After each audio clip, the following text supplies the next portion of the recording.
Hello, welcome back to the channel. Today, we're diving right into how to use Airtable for PR and media outreach, your full 2025 guide. We'll kick things off by setting up an Airtable base. This is your main workspace where you'll manage your PR and media contacts.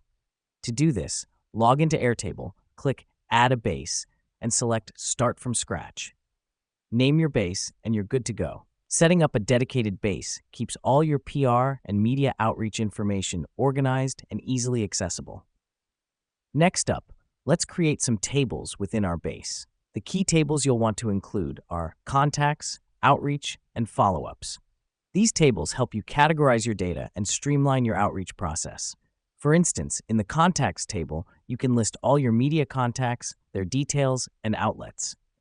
Now that we've done that, it's time to add fields. In your contacts table, add fields such as name, email, outlet, and notes. In your outreach table, add fields like date, contact, pitch, and status. This helps us because each field stores specific details about your outreach efforts, making it easy to track everything. The next step is to link your tables. For example, link the contact field in your outreach table to the contacts table.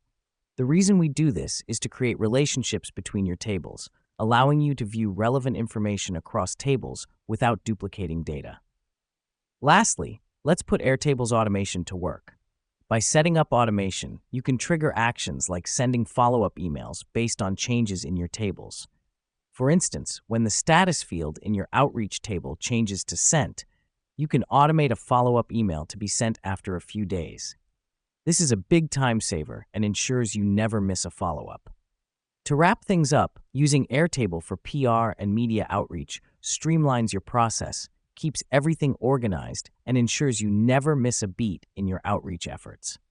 Airtable's flexibility and automation capabilities make it a powerful tool for PR and media outreach. Thanks for tuning in, and catch you in our next guide.